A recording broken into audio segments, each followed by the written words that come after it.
And the thing with Smithson's writings is that there are kind of interdependence between the text and the pictures.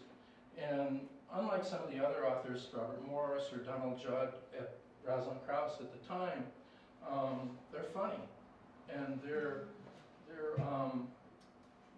full of a lot of science fiction, and they're full of a lot of jokes, and they make a more, I think, a more apt description of what it is to be a human being than some of the more formalist criticism of Michael Fried. I mean, do you really want to read him on a cold, dark night? But these are the illustrations that were published with the Monuments of the Passaic. I think it's one of the best pieces that he wrote, and it describes him going to the Port Authority and buying a bus ticket to Paterson, New Jersey, and reading art reviews and loading his Instamatic, and then getting off the bus, first stop in New Jersey at this bridge. And then he approaches these, he writes it as if it were a 19th century guidebook for Englishmen making the grand tour to see the monuments and make drawings along the way to and from Egypt. And there's no irony or social critique in it at all, except what you may bring to it. And the Passaic is really interesting because he's from Passaic, excuse me, so is Allen Ginsberg, so is Leroy Jones, aka Amira Baraka, and William Carlos Williams practiced medicine in Paterson and Rutherford on the Passaic, and was Smithson's pediatrician when he was a child. And he wrote this book called Paterson. It's about a 200-page prose poem that really starts with this idyllic vision of the river and winds up as this sort of really soiled mill town. And it's really funny. It's about 6 pages. It's in a lot of places, but it's in his collected writings. I highly recommend it. And another thing that it does, it sort of beckons you into the landscape with your own imagination and intellect to make of it what you will. And it gives a kind of license from responsibility that I've always enjoyed. And this is the most clear thing. And it's really interesting because he starts it off with the illustration, which you probably can't read, is an allegorical painting by Samuel Morse, who, if you don't know who that is, you might think Thomas Cole, Ages of Empire. And it's clipped out of that morning's Times from a review of a show. And then the drawings that he made for his monuments were that he actually built himself are really cartoony, and they have a sort of sci-fi edge to them. They're full of ziggurats and other forms that are familiar both from ancient history and also from gravel pits. That's sort of the same way they put together a depot for gravel. And you're not going to be able to see this. I'll have to tell you what it is. These are thumbnail sketches for a film that he made of the spiral jetty, which, in the way that it's cut, jump cut, and handheld camera, is very much in the spirit of wreckage. And he sort of wanders in and out of a clear intellectual reality and talking about dinosaurs. And so down here among the sketches for shots, you know, there's a dinosaur mummy and a dump truck and maps. And then these are all shots to be made from this small airplane with a handheld camera. There's about 25 minutes of the film on YouTube, or there was last week. And it's really beautiful and funny. It's really, you know, sort of thinking out loud. And these are film stills.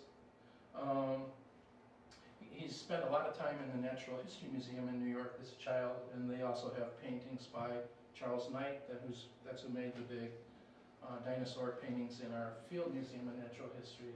So he's got, you know, he has lost continents coming up. He has dinosaurs walking the earth. He has, you know, the moon, full moon, all this stuff. And it really, it animates the work really a lot to think about it. He's certainly not an ecologist. I mean, this is somebody who took a whole dump truck full of glue and dumped it down a hillside to make something the equivalent of a brushstroke. So the earth art thing is a little weird, isn't it? And then these are the photos from incidents of mirror travel in the Yucatan. And that's a riff on a book, Incidents of Travel in the Yucatan, written around 1860. You can buy it from Dover. And it's anthropology, but it reads more like Indiana Jones. You know, it's like you should have a pit helmet and khakis. And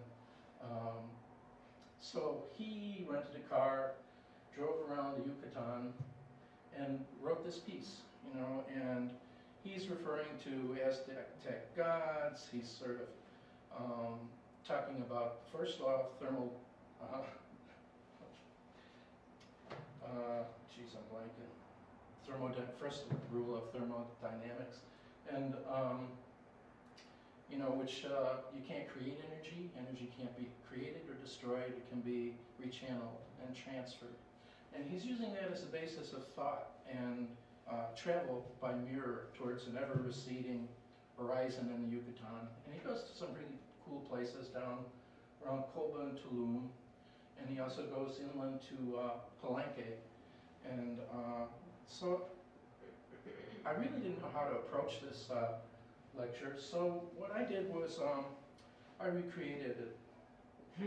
Only I did incidents of mirror travel in the Lower Peninsula. I went to Oxbow. It's a big, safe place for me, and the mirrors fracture the space. You have a lot of control over the light, and I figured that it's been a long time since I did hard drugs, and I figured if I was going to experiment with things, that Oxbow was a big, safe place where I had a lot of friends, and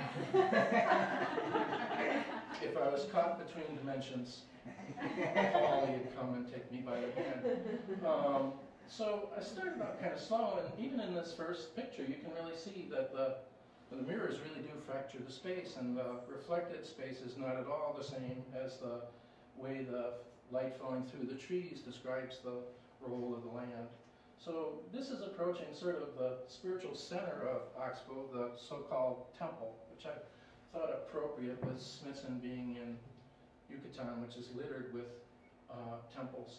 But it's really interesting if you read Olson's Mayan letters to Robert Creeley in 1950 when he was in Lerma.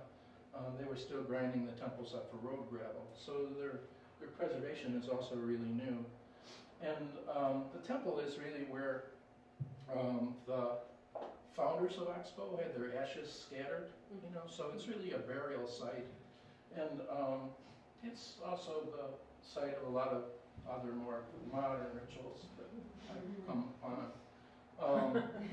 So I started at the hearth where somebody's put this rough-hewn bench, and I thought dunes would be a good place to do the whole experimentation with travel by light, because dunes are really large waves made out of particles, so they have the same kind of duality as light waves, which are kind of viewed either as particles or waves or waves of particles. So I thought there was a lot of parallels, and it gave me confidence to try this. And as I moved away from the hearth and into the darkness, it was really pretty interesting, because the control that you could get, I could make it midnight on 11 o'clock, at 11 o'clock on a really bright September morning.